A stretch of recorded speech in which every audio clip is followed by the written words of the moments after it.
નમસ્કાર સજ્જનો, સ્વાગત છે આપનું અમારી યુટ્યુબ ચેનલ ક્રિએટિવ ગુજરાતી ઉપર.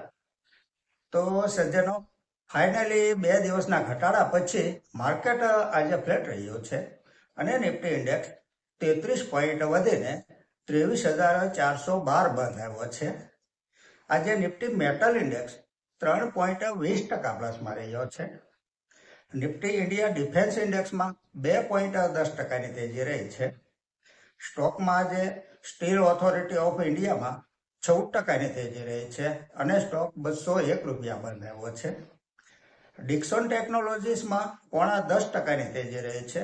સ્ટોક 11,224 રૂપિયા બંધ આવ્યો છે. ગોલ્ડ ETF આજે 0.6% ઉપર ગયા છે. જોકે આંતરરાષ્ટ્રીય બજારમાં સોનામાં આવો કોઈ મોટો ભાવ વધારો નથી આવ્યો, પરંતુ ભારત સરકારે ગોલ્ડ ઉપર અચાનક ઇમ્પોર્ટ ડ્યુટી વધારી દીધી છે, જેના કારણે ઘર આંગણે સોનાનો ભાવ ઊંચો ગયો છે. સિલ્વર ETF આજે 6%થી પણ વધારે તેજીમાં રહ્યા છે.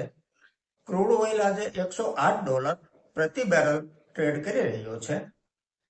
સજ્જનો, એ કંપની તથા ફંડામેન્ટલના વીતેલા ઇતિહાસની ચર્ચા માત્ર અભ્યાસના હેતુથી કરીએ છીએ, જેને ખરીદ વેચાણની ભલામણ નહીં સમજવા આપ સૌને એક વિનંતી કરું છું. આજની ચર્ચાની પહેલી કંપની છે નેસ્લે ઇન્ડિયા લિમિટેડ. સ્વિટ્ઝરલેન્ડની એક બહુરાષ્ટ્રીય કંપનીની આ એક સહાયક કંપની છે. FMCG સેક્ટરની આ કંપની સેરેલક, મેગી જેવી જાણીતી પ્રોડક્ટ બનાવે છે. જેના ફંડામેન્ટલને આંકડામાં સમજીએ તો જે સેલ્સ માર્ચ 25 ક્વાર્ટરમાં 5,504 કરોડ હતું, તે વધી 6,748 કરોડ થયું છે. નેટ પ્રોફિટ 885 કરોડથી વધી 1,114 કરોડ થયો છે. છેલ્લા 3 વર્ષનો કમ્પાઉન્ડિંગ પ્રોફિટ ગ્રોથ 13% છે. સેલ્સ ગ્રોથ CAGR 3 વર્ષનો 11% છે. TTM 15% છે. બેલેન્સ શીટ જોઈએ તો બોરોવિંગ 444 કરોડ છે. સામે રિઝર્વ કંપની પાસે 5,116 કરોડનું છે. માર્કેટ કેપ 2,84,185 કરોડની છે.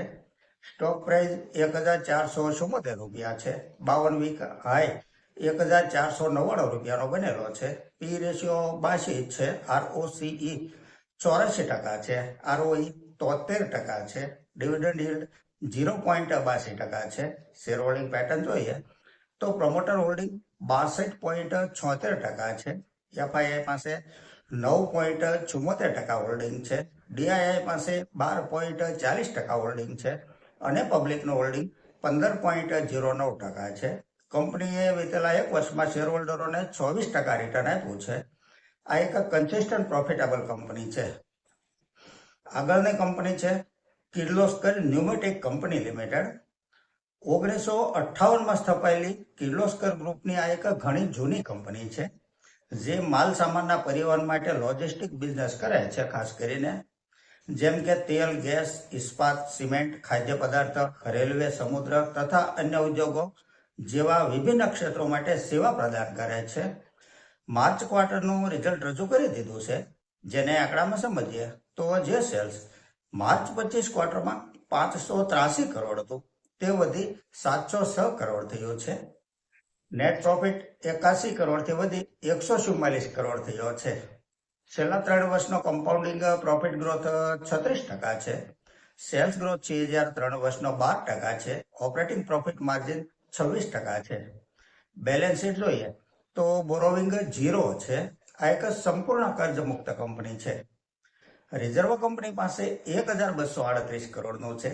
માર્કેટ કેપ 9,536 કરોડની છે. આ એક સ્મોલ કેપ કંપની છે. સ્ટોક પ્રાઇસ 1,470 રૂપિયા છે. 52 વીક હાઈ 1,614 રૂપિયા બનેલો છે. પી રેશિયો 35 છે. ROCE 30% છે. ROE 23% છે.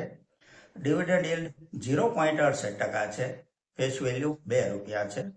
શેર હોલ્ડિંગ પેટર્ન જોઈએ તો પ્રમોટર હોલ્ડિંગ 38.81% છે. FII નું હોલ્ડિંગ 9.56% છે. DII નું હોલ્ડિંગ 26.53% છે અને પબ્લિકનું હોલ્ડિંગ 25.08% છે. કંપનીએ વિતેલા 1 વર્ષમાં શેર હોલ્ડરોને 25% રિટર્ન આપ્યું છે. 3 વર્ષનો સ્ટોક પ્રાઇસ CAGR 35% છે. 5 વર્ષનો સ્ટોક પ્રાઇસ CAGR 32% છે અને 10 વર્ષનો સ્ટોક પ્રાઇસ 25% છે. કન્સિસ્ટન્ટ રિટર્ન આપતી આ એક સ્મોલ કેપ સુપર ઉત્તમ છે. એકદમ ઓછી સરસામાં આવતી આ કંપની છે. આગળની કંપની છે ઉષા માર્ટિન લિમિટેડ. કંપની સ્ટીલના તાર, રસ્સી, વાયર, દોરી તથા તેને સહાયક ઉપકરણો બનાવે છે. ફંડામેન્ટલને જો આંકડામાં સમજીએ તો જે સેલ્સ માર્ચ 25 ક્વાર્ટરમાં 896 કરોડ હતું તે વધી 979 કરોડ થયું છે. નેટ પ્રોફિટ 101 કરોડથી વધી 148 કરોડ થયો છે. છેલ્લા 3 વર્ષનો કમ્પાઉન્ડિંગ પ્રોફિટ ગ્રોથ 13% છે. ટીટીએમ 24% છે. સેલ્સ ગ્રોથ 6004% છે. ઓપરેટિંગ પ્રોફિટ માર્જિન 22% છે. બેલેન્સ શીટ જોઈએ તો બોરોઇંગ 229 કરોડ છે. સામે રિઝર્વ કંપની પાસે 3271 કરોડ છે. માર્કેટ કેપ 14525 કરોડની છે. સ્ટોક પ્રાઇસ 476 રૂપિયા છે. 52 વીક હાઈ 498 રૂપિયા બનેલો છે. પીઈ રેશિયો 29 છે. ROCE 20% છે. ROE 16.5% છે.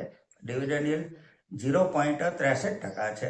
શેર હોલ્ડિંગ પેટર્ન જોઈએ તો પ્રમોટર હોલ્ડિંગ 40.52% છે. એફઆઈઆઈ નું હોલ્ડિંગ 14.77% છે. ડીઆઈઆઈ પાસે 14.81% હોલ્ડિંગ છે અને પબ્લિકનું હોલ્ડિંગ 29.80% છે. કંપનીએ વિતેલા 1 વર્ષમાં શેર હોલ્ડરોને 56%નું રિટર્ન આપ્યું છે. 3 વર્ષનો સ્ટોક પ્રાઇસ 27% છે. 5 વર્ષનો સ્ટોક પ્રાઇસ 56% છે અને 10 વર્ષનો સ્ટોક પ્રાઇસ 42% છે. કેટલું શાનદાર રિટર્ન આ કંપનીએ લગાતાર રીતે આપ્યું છે. અભ્યાસ કરવા જેવી કંપની છે. આગળની કંપની છે જેકે ટાયર એન્ડ ઇન્ડસ્ટ્રીઝ લિમિટેડ. એક સજ્જન પૂછે છે કે આ ભાવે લેવાય તેવો સવાલ છે. સૌથી પહેલા આપણે કંપનીના ફંડામેન્ટલને સમજીએ તો જે સેલ્સ ડિસેમ્બર 24 ક્વાર્ટરમાં 3674 કરોડ હતું તે વધી ડિસેમ્બર 25 ક્વાર્ટરમાં 4223 કરોડ થયું છે. માર્ચ 24 ક્વાર્ટરનું રિઝલ્ટ આવ્યું નથી, હજુ સુધી આવવાનું બાકી છે. નેટ પ્રોફિટ 53 કરોડથી વધી 208 કરોડ થયો છે. જે નેટ પ્રોફિટમાં ઘણો મોટો જમ્પ કહી શકાય. છેલ્લા 3 વર્ષનો કમ્પાઉન્ડિંગ પ્રોફિટ ગ્રોથ 35% છે. સેલ્સ ગ્રોથ 3 વર્ષનો 60% છે. ઓપરેટિંગ પ્રોફિટ માર્જિન 14% છે.